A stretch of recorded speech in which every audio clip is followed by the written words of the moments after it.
Oke.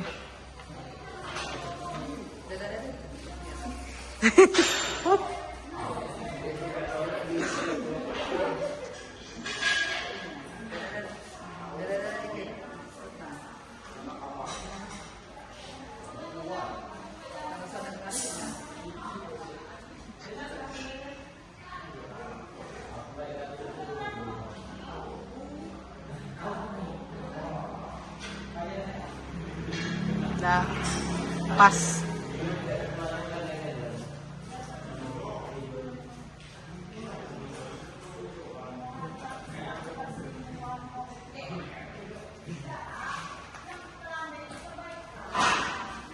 Dah.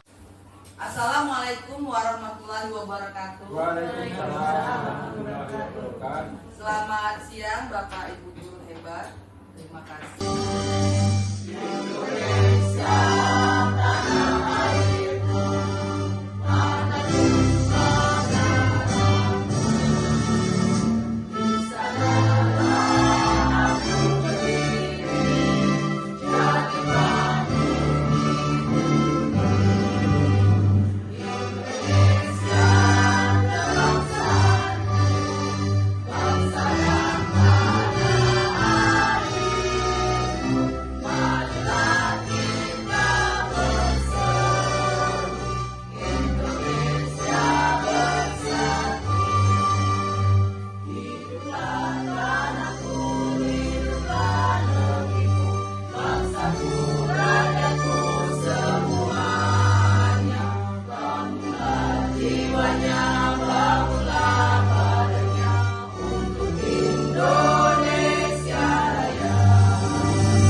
yang akan disampaikan materinya oleh Ibu Rija Nurita.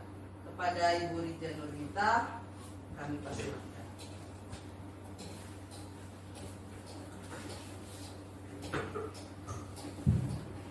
Baik, terima kasih kepada Bapak Ibu yang sudah mau hadir pada kegiatan aksi nyata saya Diseminasi Budaya Positif Modul 1.4. Terima kasih Pak Jerawan. Baiklah, langsung saja saya akan menyampaikan tentang menyebarkan pemahaman dan penerapan pengalaman budaya positif Modul 1.4. Dalam budaya positif ini ada beberapa konsep inti budaya positif. Yang pertama adalah perubahan paradigma belajar. Selanjutnya ada disiplin positif. Terus ada nilai-nilai kebajikan, kebutuhan dasar manusia, motivasi perilaku manusia, posisi kontrol guru, keyakinan kelas, dan segitiga restitusi.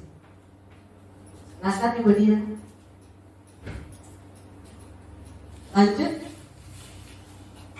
Baiklah, sebelum saya lanjutkan materi tentang konsep inti budaya positif, saya ingin Bapak Ibu guru perhatikan di monitor itu boleh untuk ini apa?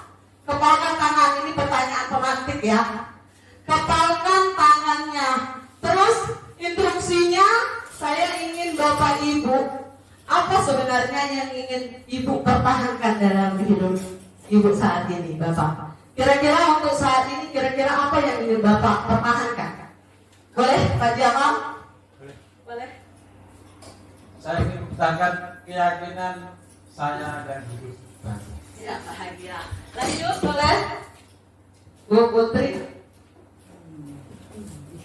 Apa yang ingin Ibu pertahankan saat ini? Keyakinan. Selain keyakinan, boleh? Saya harus sukses. Sukses, iya. Ada lagi? Ada yang tidak mau mempertahankan duit? Tidak?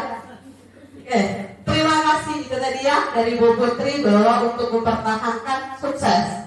Baik, intinya dari pertanyaan pemantik ini Bapak Ibu, apa yang harus kita pertahankan? Seperti apa yang disampaikan dengan Bu Putri sama Pak Jamal tadi, kita harus bisa mengontrol diri kita. Bagaimana apa yang kita pertahankan itu tidak diambil orang, misalnya atau kebahagiaan, atau duit, atau misalnya kesuksesan.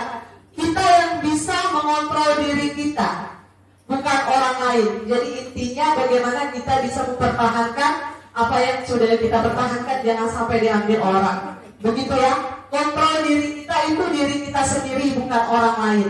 Walaupun kita mau mengontrol diri orang lain, kita harus mendapatkan izin dari mereka. Setuju Bapak Ibu? Setuju, baiklah, terima kasih. Lanjut Bu Widya. Selanjutnya itu yang pertama, konsep inti dari budaya positif ada pembelajaran tentang paradigma baru. Pembelajaran paradigma baru ini adalah pembelajaran yang berfokus pada berdiferensiasi. Pembelajaran yang bersifat berpihak pada murid. Artinya berpihak pada murid itu kita sebagai seorang guru itu mengamong, menghambat kepada murid. Tanda kutip menghamba itu adalah kita bisa membimbing. Silakan Ibu Disti. Bisa membimbing, menuntut anak, dan bisa memotivasi anak tersebut. Itu yang dinamakan dengan pembelajaran berdiferensiasi. Berarti kita harus berpihak kepada murid.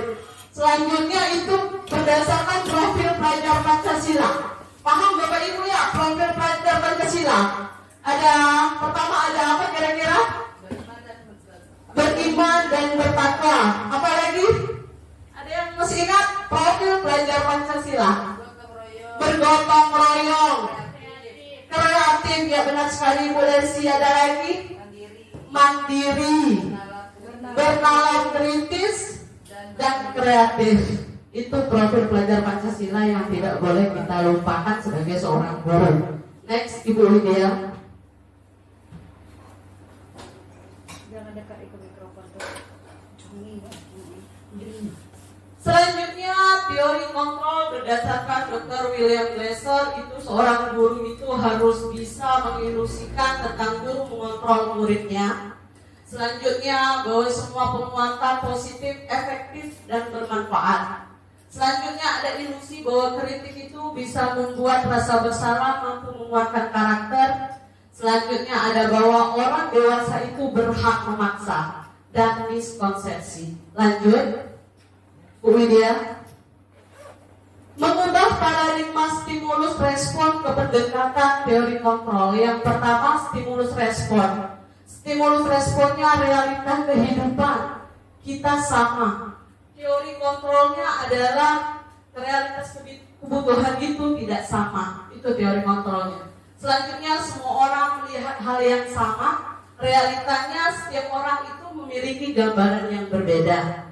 Lanjut, ada kita mencoba mengubah orang agar berpandangan sama dengan kita.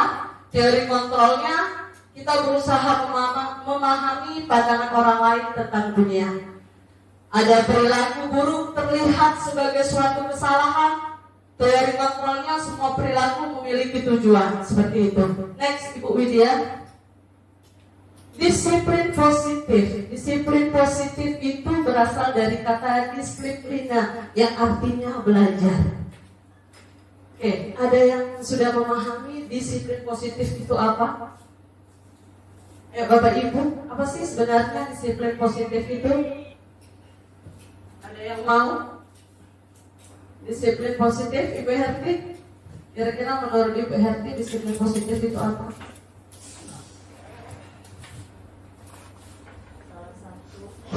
Salah satu cara untuk menerapkan disiplin dan juga untuk menumbuhkan kesadaran kepada murid.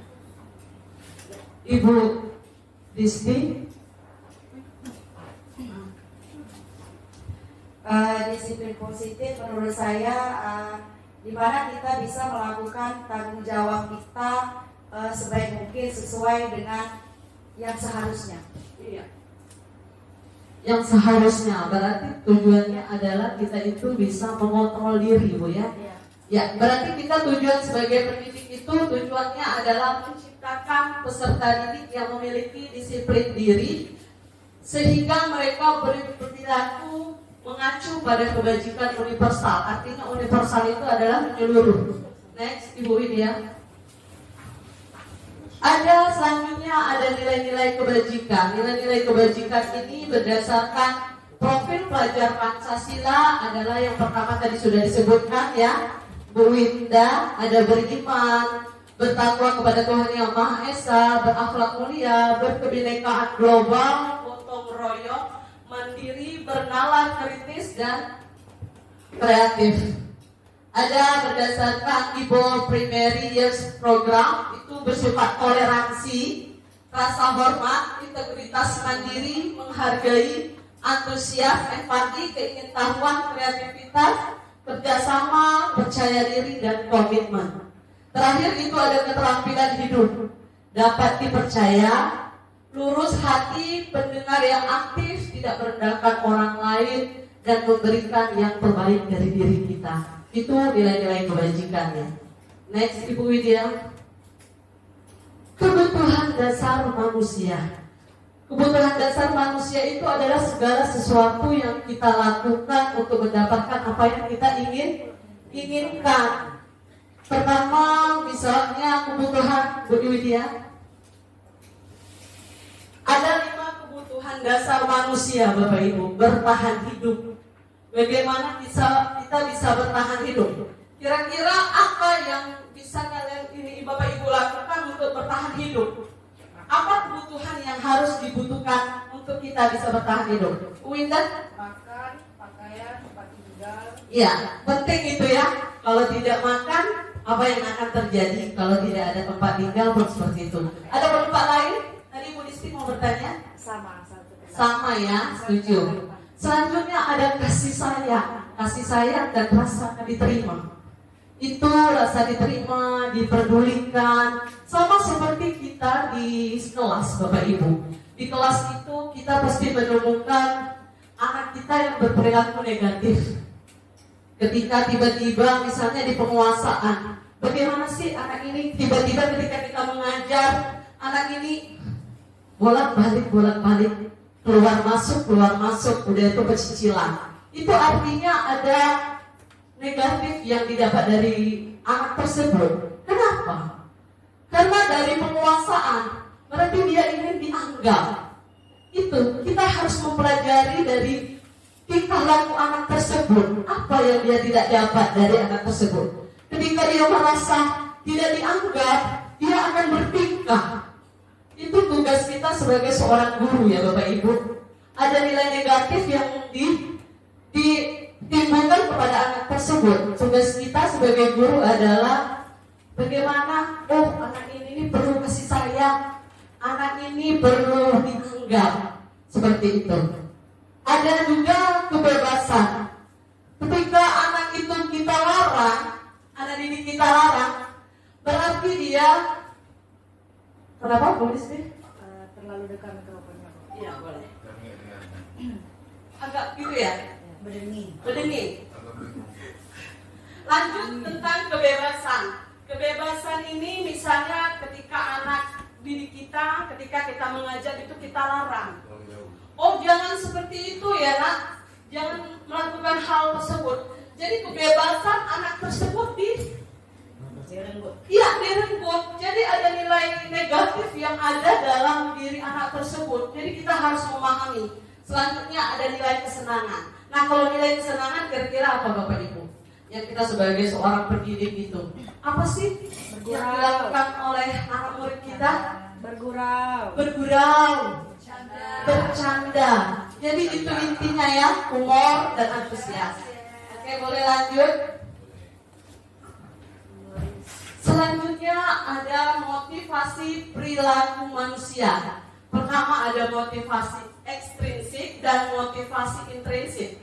Di mana bahwa motivasi ekstrinsik itu adalah di luar.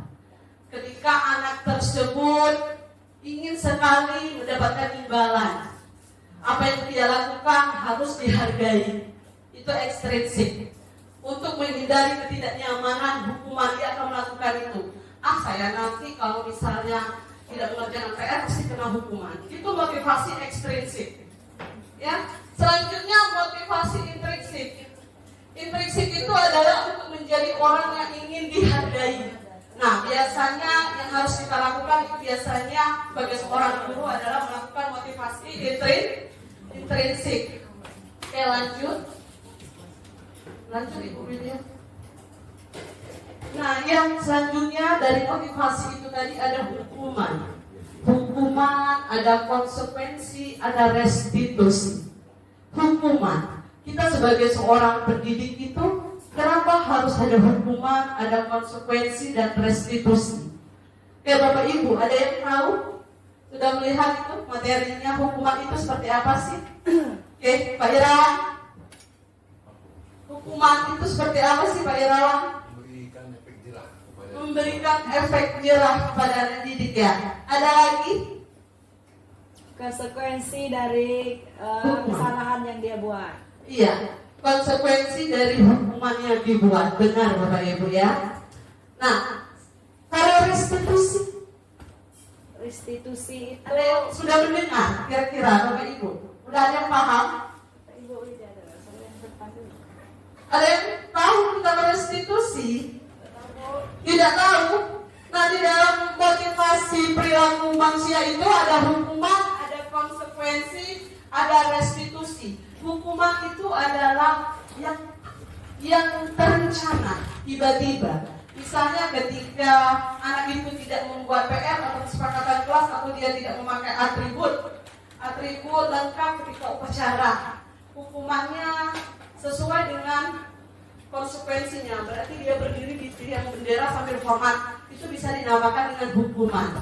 Jangan tiba-tiba dia tidak memakai atribut sekolah, tiba-tiba disuruh berlari. Jadi itu tidak sesuai dengan konsekuensinya, tidak sesuai dengan konteksnya. Seperti itu. Nah, restitusinya itu adalah cara bagaimana menyelesaikan masalah. Restitusinya berkolaborasi, ibaratnya seperti itu Bapak Ibu. Paham dari ketiga ini Bapak Ibu ya? Oke, lanjut. 5 posisi kontrol Bapak Ibu. Nah, di dalam kita sebagai seorang pendidik, Bapak Ibu harus tahu 5 posisi kontrol kita sebagai seorang pendidik. Di mana sih posisi kontrol kita sebagai seorang pendidik?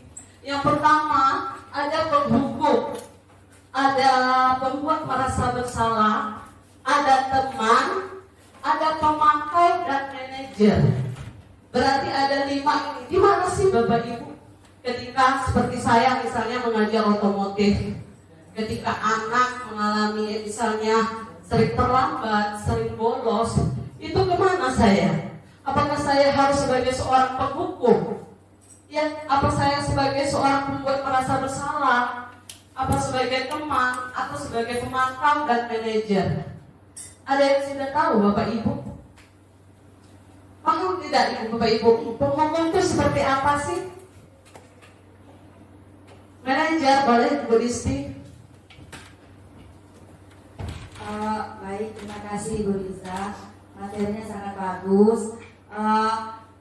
Penghukum, pemantau, pembuat rasa bersalah dan teman itu menurut saya terlalu kalau teman mungkin terlalu baik ya, mungkin terlalu lembut kita ya, nanti anaknya kerja. Kalau penghukum nanti anaknya ngeri pulang sama kita Bu. Kalau pemantau lecak sampah pulau kan, pembuat rasa bersalah ngapa kita cak menghantui siswa. Sebab salah ya. Menurut saya posisi manajer itu lebih tepat Bu. Jadi kita bisa menempatkan diri kita di berbagai macam yang keempat lainnya itu, tapi dengan posisi yang lebih menyenangkan bagi siswa. Mungkin seperti itu Bu. Ya, benar sekali ya. Boleh tepuk tangan untuk Ibu Desi atas pemahamannya sebagai seorang guru, sebagai pendidik ya. Benar sekali bahwa posisi 5 posisi kontrol guru itu sebaiknya kita sebagai seorang manajer. Tapi bagaimana caranya? Seperti kalau kayaknya Bapak Ibu ini mungkin ada sih ya, sebenarnya mungkin saya sendiri setelah saya mempelajari tentang budaya positif, ternyata banyak manfaatnya. Karena saya sebagai seorang guru otomotif tidak maksudnya tidak banyak sih saya masih bisa seperti seorang penghukum, karena ada juga sebagai pembuat merasa bersalah. Tapi setelah mempelajari materi budaya tersebut, ternyata jangan seperti Ibu Bapak Ibu. Ada yang ingin ditanyakan kira-kira? Oke Bu Widya. Dari 5 posisi kontrol guru. Baik Bu, yang itu ingin saya tanyakan. Kita kan tahu bahwa banyak oknum-oknum guru yang membuat perasaan siswa ketika tidak mengerjakan tugas atau misalnya datang terlambat itu membuat dengan cara membuat rasa bersalah pada siswa.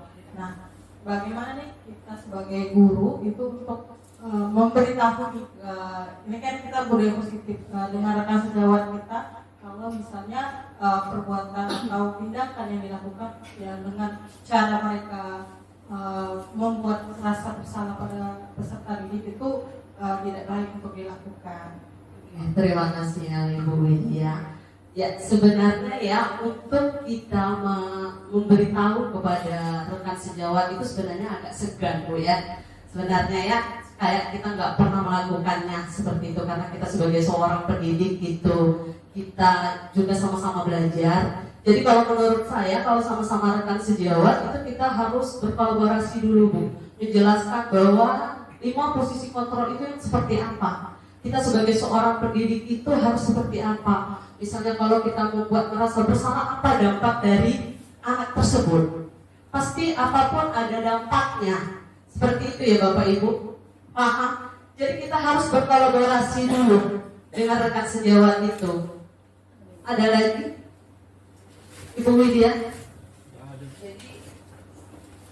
Jadi ini ya Ibu Reja, saya pernah di posisi kontrol sebagai hukum. Iya.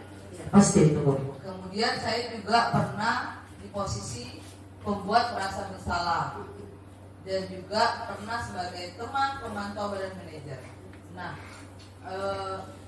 tapi kan saya juga tidak, yang terbaik itu sebenarnya kan manajer. Iya. Tapi dalam kenyataannya posisi-posisi yang lain itu sering saya lakukan, ya kan? Dan saya juga tidak bisa mengontrol diri terkadang untuk harus memposisikan diri sebagai manajer. Iya. Jadi bagaimana menurut pendapat Ibu? Kalau terkadang Tidak pengontrol Bu ya? ya sebagai penghukum dan sebagai teman di satu kasus. Satu kasus. Iya, saya memposisikan diri kebetulan kita kan namanya manusia ya, Iya. tidak bisa sempurna. Terkadang saya dalam satu kasus itu bisa sebagai penghukum dan sebagai teman. Iya. Mungkin rekan-rekan yang lain Ada yang mau menanggapi dari pertanyaan Ibu Widya? Boleh Ibu Herti. Kenapa kita tidak bisa mengontrol diri tadi? Saya melihat pemaparan dari Bu Liza tadi. Sini ada kontrol guru yang paling baik itu adalah manajer. Tetapi sini lagi kita lihat dulu, kalau menurut saya nih ya, kondisi kita di lapangan seperti apa. Kalau kita selalu menempatkan diri kita sebagai manajer, artinya kedisiplinan untuk kondisi-kondisi tertentu bisa saja tidak tercapai. Karena memang kalau menurut bahasa itu manajer yang paling bagus posisinya. Tapi balik lagi kita kondisi setiap sekolah itu berbeda-beda, mulai dari budaya anak, kebiasaan anak. Nah, kalau kita selalu menempatkan diri kita sebagai manajer dengan mengabaikan yang lain, misalnya teman, pemantau ataupun pembuat dasar bersalah, rasanya itu kurang tepat gitu. Kalau menurut saya, kalau menurut bahasa yang di sini ya memang posisi yang paling bagus manajer. Tetapi untuk kondisi yang setiap di lapangan itu akan selalu berbeda-beda. Tidak mungkin manajer itu selalu tepat dalam kondisi yang tertentu. Iya, itu tadi ini jawaban dari Ibu Herti bahwa katanya tidak selalu kita itu sebagai manajer. Ada kalanya kita itu di posisi penghukum atau membuat merasa bersalah. Tapi kalau menurut saya, apa nanti ada yang menanggapi? Boleh Pak Irawan, Bu Disti, menarik ini sebagai seorang pendidik. Terima kasih kepada kesempatan berikutnya. Ya baik, Ibu Pak Irawan. Menurut saya, untuk posisi kontrol guru di sini Bu, kalau di manajer itu sebenarnya itu sudah include semuanya Bu.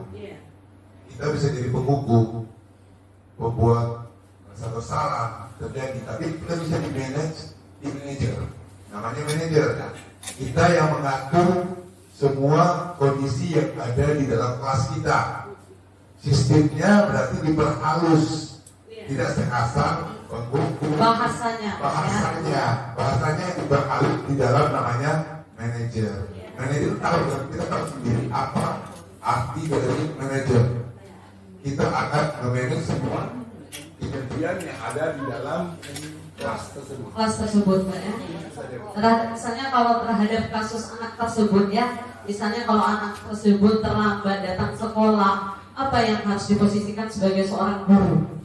Seperti itu, misalnya manajer tadi sudah mencakup semua. Misalnya kalau memberikan hukuman, apa sih yang harus dilakukan dengan bahasa yang lebih halus? Seperti itu yang disampaikan oleh Pak Irawan. Ada yang mau menambahkan lagi? Kita lihat Ibu Disti kayaknya. Silakan. habis baterai itu. Baik, Ibu Widya tadi menanggapi tentang guru yang membuat siswa merasa bersalah itu Bu ya. Kalau menurut saya posisi membuat siswa merasa bersalah atas apa yang telah dia lakukan itu sesuatu yang mungkin sesuatu yang membuat mental anak itu down. Karena ketika anak berbuat salah, menurut saya sebaiknya kita menyadarkan siswa, cukup menyadarkan siswa atas kesalahannya. Kemudian kita memberikan support, seperti misalnya semua orang bisa melakukan itu. Ibu juga pernah melakukan kesalahan.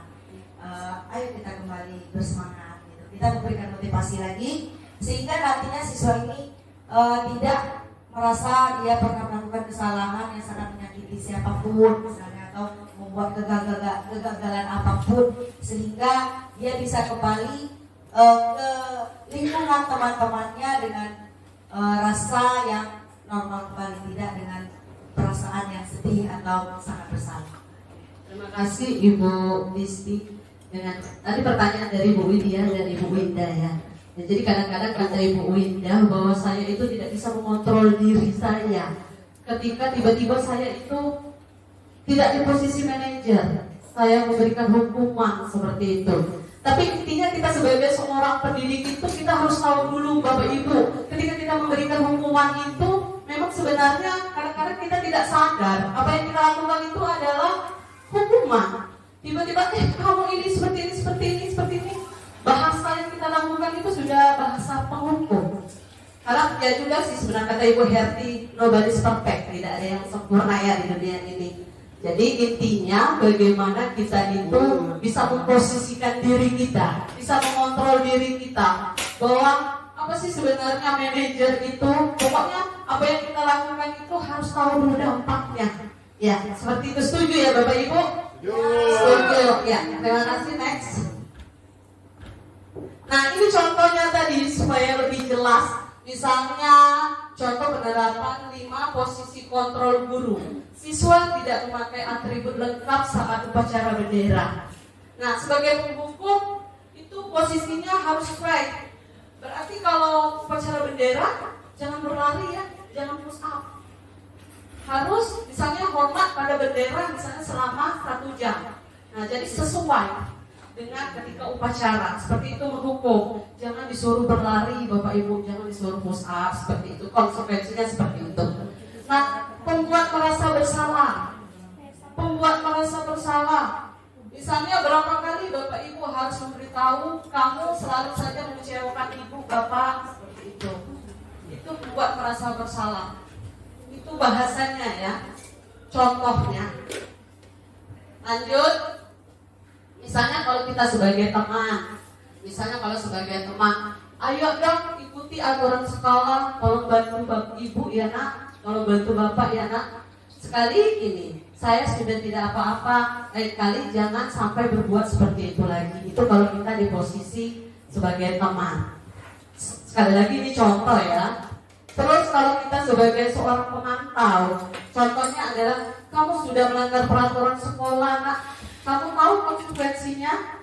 Setelah upacara kamu beri atribut ke koperasi dan jangan diulangi lagi. Seperti itu. Lanjut. Nah, apakah kamu tahu kesalahanmu? Kira-kira bagaimana kamu perbaiki kesalahanmu? Nah, itu kalau kita di posisi manajer. Itu melengkapi saja dari yang tadi Bapak Ibu ya. Lanjut Ibu Widya. Nah, ini coba kira-kira Bapak Ibu, posisi kontrol apakah ini? Patuhi aturan saya atau awas. Kira-kira apa ini Bapak Ibu? Penghukum ya, setuju? Ini penghukum. Membuat merasa bersalah. Membuat merasa bersalah. Next dulu. Bu, yang kedua. Ibu sangat kecewa sekali dengan kamu. Membuat merasa bersalah. Nah, jadi Bapak Ibu sudah bisa membedakan kan arti yang mana penghukum, yang mana membuat merasa bersalah. Ya, jadi yang pertama tadi penghukum ya? Iya, ada kata awas Pak ya. Iya. Lanjut ini pembuat merasa bersalah. Next, Bu Widya. Ayo bantulah demi ibu ya nak. Teman. Setuju? Iya, sudah paham. Peraturannya apa? Pemantau, iya. Apa rencana kamu untuk memperbaiki ini? Manajer, ya. Berarti Bapak Guru hebat ini sudah paham ya. Next, ada materi tentang keyakinan kelas. Keyakinan kelas. Mengapa keyakinan kelas? Mengapa bukan peraturan kelas? Ayo, siapa yang mau? Oke, Ibu Widya. Ibu Widya. Materi selanjutnya tentang keyakinan kelas ya Bapak Ibu. Jadi beda keyakinan kelas dan peraturan kelas gitu ya. Iya, itu mengapa Bu ya?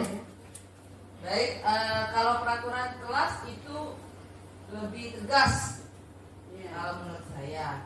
Tapi kalau keyakinan kelas itu adalah kesepakatan yang dibuat bersama antara guru dan siswa, tapi dengan menggunakan kalimat yang positif. Iya. Mungkin yang lain Ada yang lain? tambahan? Apa sih? Apa sama antara keyakinan dan peraturan kelas? Oke. Kira-kira ada yang mau? Oke, boleh Ibu Widya. Jadi menurut saya keyakinan kelas itu apa yang disepakati oleh warga di kelas tersebut.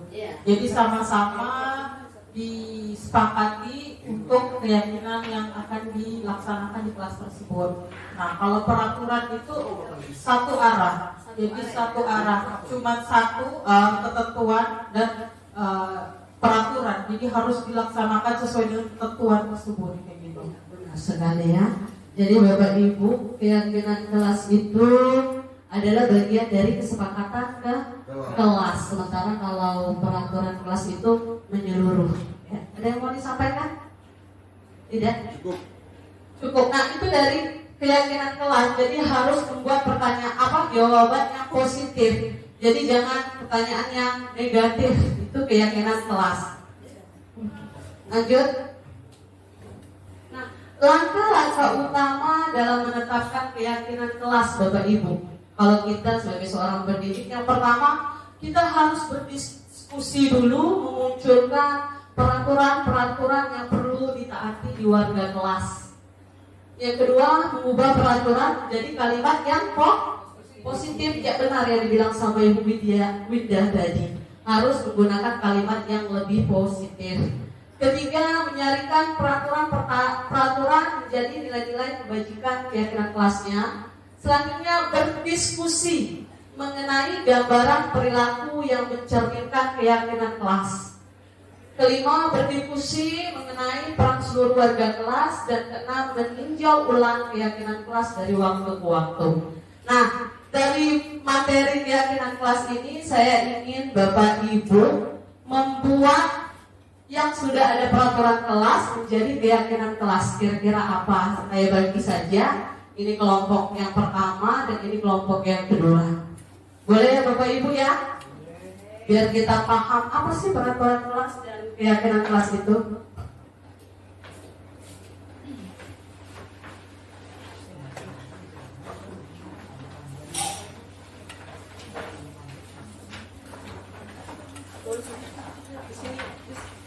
Bisa. Ini kartonnya, boleh di sebelahnya peraturan kelas, di sebelahnya keyakinan kelas.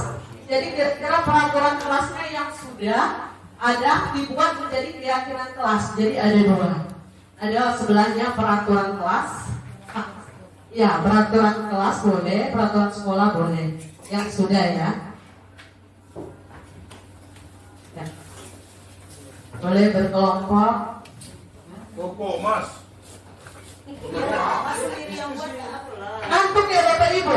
Antuk, Bu. Ngantuk. Kita habis ini ke breaking ya. Iyalah. Ya, peraturan kelas. Ingat ya Bapak Ibu, keyakinan kelas harus menggunakan kalimat yang positif. Kelas tidak? Tidak. Ini apa ya kan? Nampak aku bikin.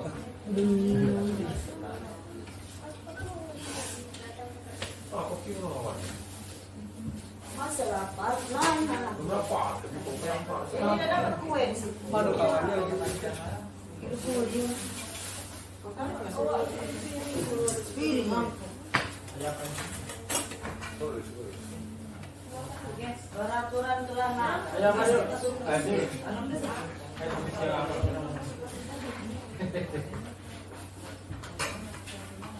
Wah, apa? Lembut-lembut. Dia tinggal sebelah apa lah tu. Oke, Bapak Ibu. Cik.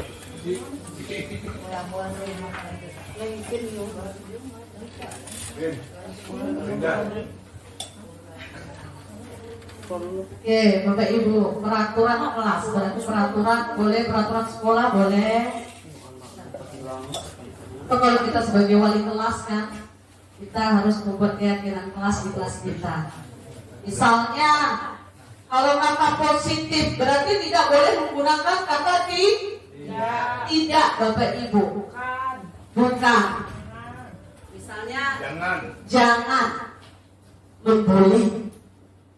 Kalimat positifnya seperti apa?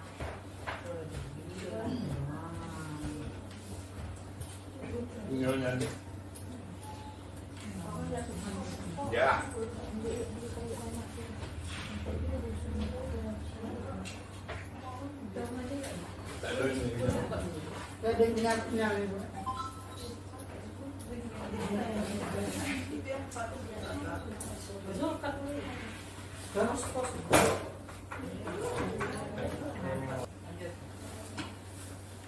Oke, Bapak Ibu ya, keyakinan kelas.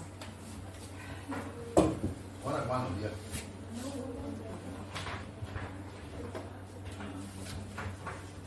Kita biasanya membuat kesepakatan kelas kan, Bapak Ibu yang menjadi wali kelas biasanya.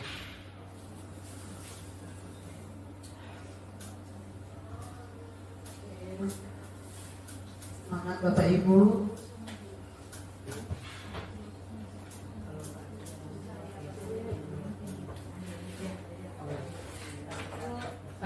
Sudah Ibu Disti.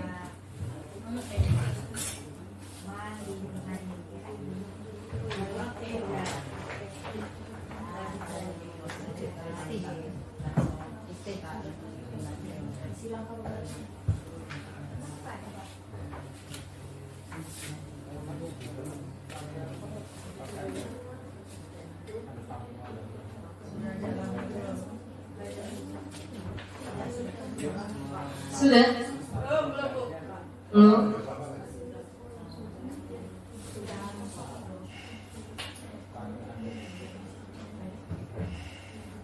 Ya, Pak.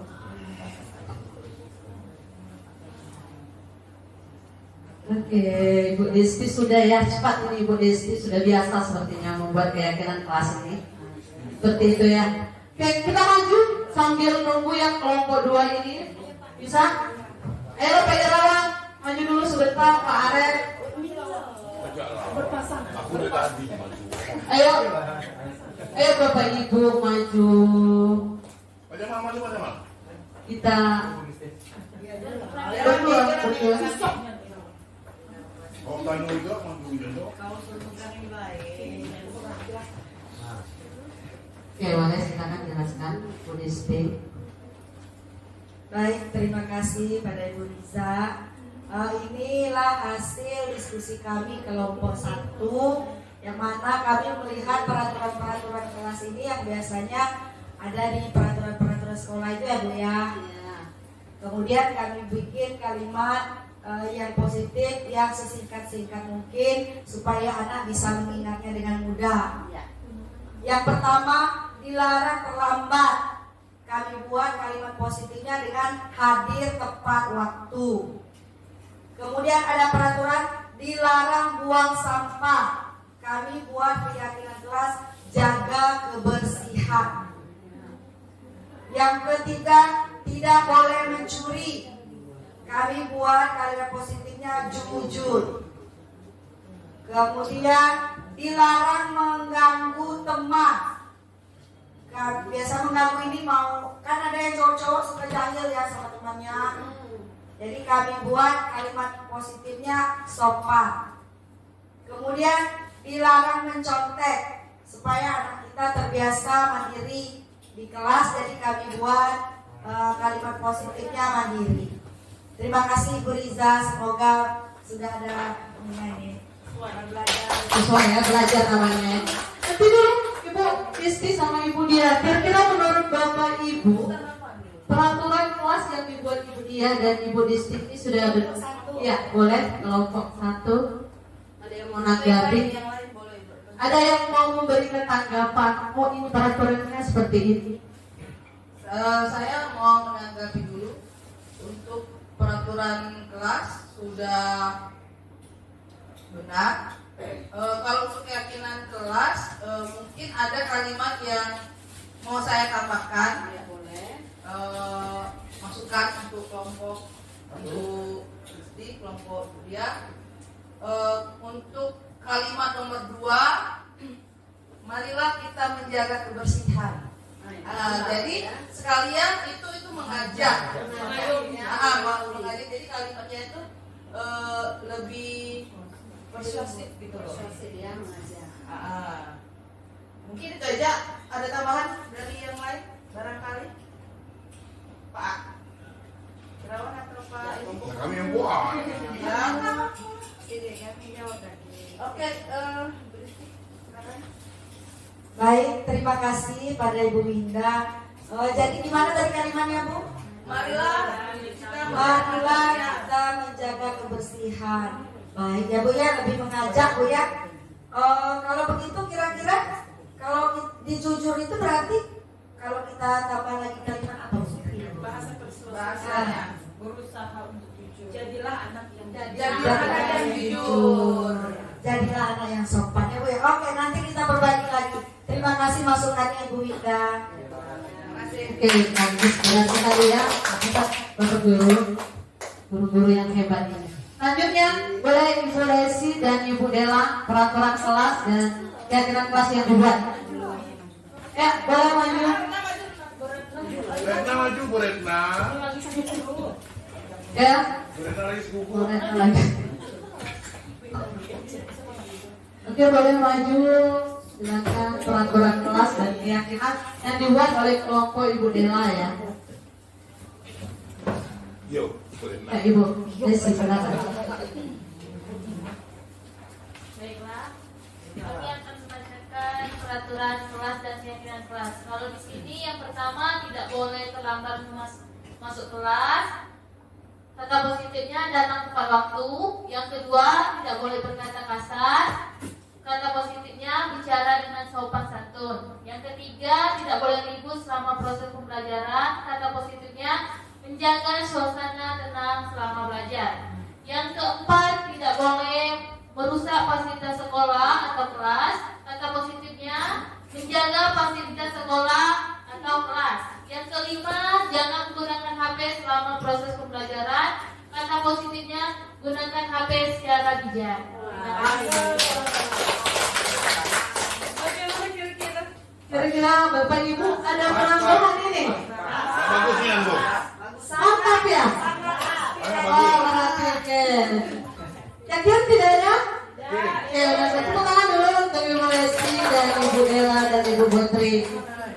Terima kasih. Ya, berarti itu ya Bapak Ibu ya, antara peraturan kelas dan keyakinan kelas. Jadi kata kuncinya itu jangan membuat kata yang negatif, harus kata yang positif ketika kita membuat keyakinan kelas di sekolah maupun di kelas. Oke, lanjut Bu Lydia. Breaking tadi ya? Oke, ngantuk ya? Pak Irawan ngantuk, breaking dulu kita yuk, tegak. Ya, tegak dulu, Pak Irawan. Ngantuk ya? seru Bu.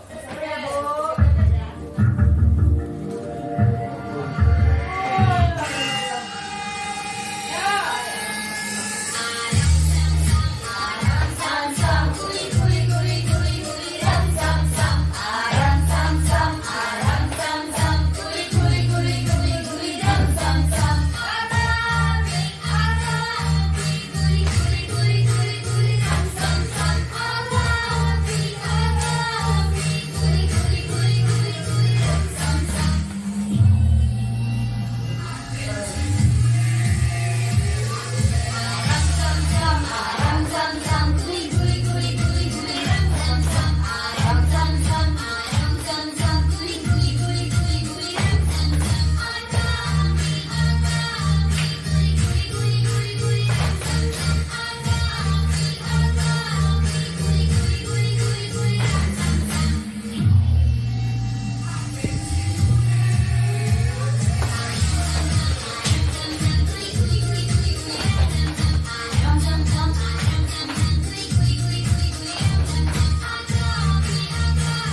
lagi Bapak Ibu? Alhamdulillah. Lanjut Bapak Ibu ya. Ada sedikit lagi.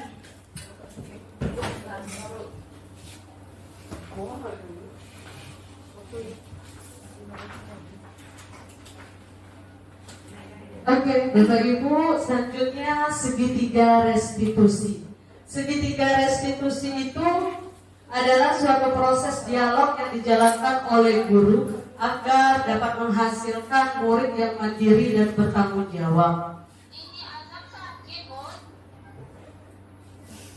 Next dulu.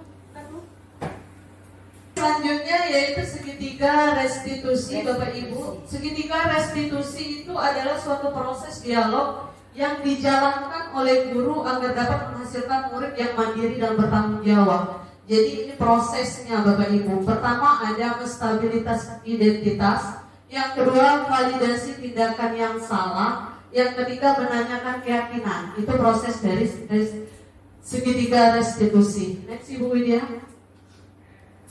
Yang pertama adalah menstabilitaskan identitas. Berdasarkan prinsip membuat kesalahan adalah bagian dari proses pembelajarannya. Yaitu yang pertama, berbuat salah itu wajar. Tidak ada manusia yang sempurna. Ibu bapak juga pernah melakukan itu. Ibu bapak tidak mau mencari siapa yang salah, tapi ibu bapak ingin mencari solusi dari permasalahan ini. Kamu berhak merasa begitu. Itu contoh dari menstabilitaskan identitas ya Bapak Ibu. Lanjut.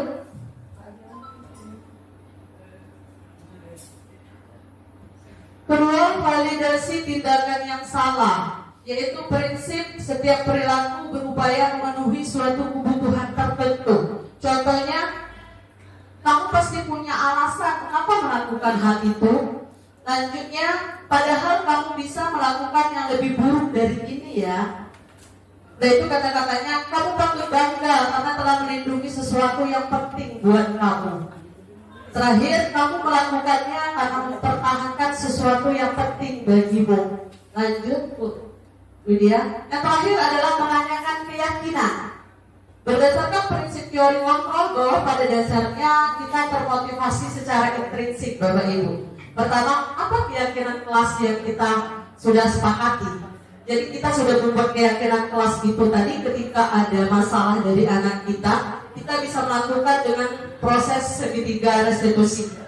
Ya, boleh menanyakan keyakinan, boleh juga belum Ibu Widya. Selanjutnya kita menanyakan nilai-nilai apa yang telah disepakati bersama. Ketiga, seperti apa gambaran sebuah kelas yang ideal menurut kamu? Kamu ingin menjadi orang yang seperti apa? Seperti itu. Itu contoh-contohnya dari segitiga restitusi ya Bapak Ibu. Saya kira Bapak Ibu paham karena kita sudah tadi kan membuat peraturan dan keyakinan kelas. Sekarang tinggal bagaimana Bapak Ibu menjadi apa yang mau tadi 5 kontrol tadi ya. Lanjutnya silakan Bu Widya. Ini ada kasus dari anak otomotif bernama Redi. Dia sering datang terlambat. Kira-kira menurut Bapak Ibu saya sebagai apa di sana? Contoh kasusnya ya Bapak Ibu ya.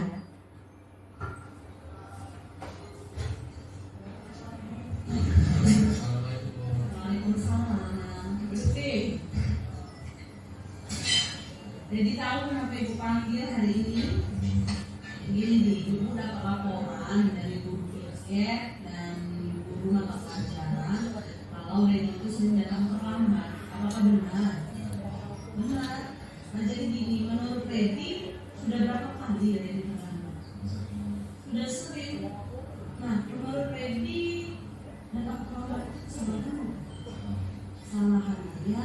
Nah jadi gini, Redi berbuat kesalahan itu manusiawi karena tidak ada manusia yang tidak melakukan kesalahan. Nah itu penting kita bisa belajar dari kesalahan tersebut, berusaha untuk memperbaikinya. Sebenarnya tidak tadi. Nah sekarang kita cari solusinya. Ya, kita cari solusinya biar terselesaikan. Nah, Redi sering datang terlambat itu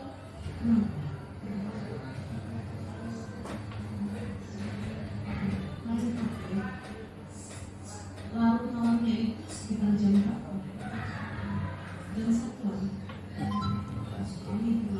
Nah, menurut Redi keyakinan kelas apa yang seperti itu?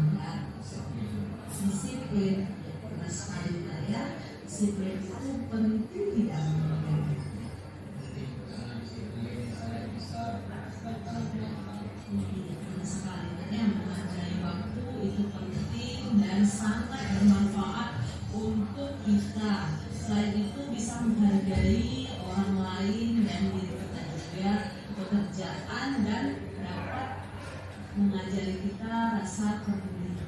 Ya.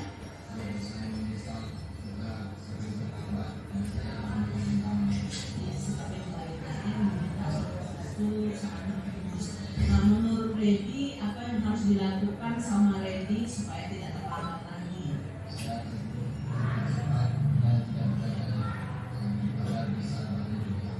Ya, sekali setuju lah ya. Jadi Reddy mulai hari ini jangan lagi tidur larut malam. Mulai jam 10 sudah mulai untuk bersama untuk pelajaran besok biar tidak terlambat. Nah sekarang ibu nanti akan bekerja sama dengan orang tua Reddy untuk memantau dan guru mata pelajaran. Nanti Reddy minta maaf ya agar tidak mengulanginya lagi ya. Setuju nak ya?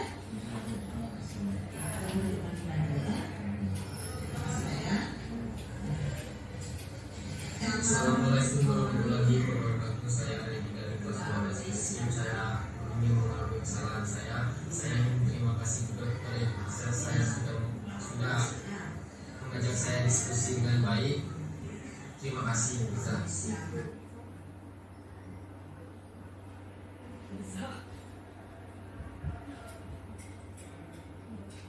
Baik, itu contoh kasus dari anak kelas 12 TBSM. Kira-kira menurut Bapak Ibu di posisi mana saya? Pak James. Baik, terima kasih. Dari pembelajaran video tadi, saya melihat Ibu Liza berlaku sebagai manajer. Bagaimana menyelesaikan permasalahan bisa dicari solusi yang lebih baik untuk masalah yang lebih baik. Oh, saya tadi dari ada skenario itu ada pemantau, karena ada pernyataan baik ibu akan pantau ke depannya. Iya. Ada lagi?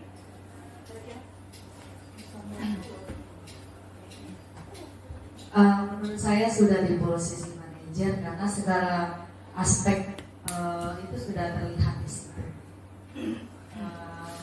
Di posisi pemantau ada terlihat dengan kandungan lembut, kemudian tidak membuat anak down. Menurut saya itu sudah di manajer. Saya mau kasih tanggapan, boleh Bu Winda? Kalau menurut saya tadi itu mix ya Bu, mix campuran antara pemantau sebagai teman dan manajer. Jadi saya melihat dari tiga restitusi tadi peran ibu tiga-tiganya ada. Jadi di mix antara teman, pemantau dan manajer. Ada lagi? Tidak ada Bapak Ibu? Ada Ibu Rena? Ibu Pak Irawan? Oke, ya benar ya. Sebenarnya ini benar semua ya. Balik lagi dengan kata Pak Irawan tadi. Di posisi manajer itu sudah mencakup semuanya. Jadi bagaimana cara Bapak Ibu berperilaku dengan baik, berkomunikasi dengan baik, berkolaborasi baik dengan anak didik kita. Ya, baiklah Bapak Ibu, itulah tadi pemaparan saya tentang menyebarkan pemahaman dan penerapan pengalaman budaya positif modul 1.4. Mudah-mudahan apa yang saya sampaikan bisa ibaratnya disosialisasikan kepada sekolah kita agar budaya positif kita berjalan dengan lancar. Baik, itu saja. Kemudian kurang saya mohon maaf. Wabillahi taufiq wal hidayah. Wassalamualaikum warahmatullahi wabarakatuh. Waalaikumsalam warahmatullahi wabarakatuh. Terima kasih Bapak Ibu. Terima kasih pada Bapak Ibu guru sekalian. Ini akhir dari pertemuan kita pada siang hari ini. Semoga pemaparan dari Ibu Riza tadi membawa dampak positif ke depannya bagi sekolah kita, sehingga sekolah kita bisa menerapkan budaya positif ke depannya lagi. Saya sebagai moderator mengucapkan mohon maaf kalau ada kesalahan dan saya tutup. Wabillahi taufiq wal hidayah. Wassalamualaikum warahmatullahi wabarakatuh. Waalaikumsalam.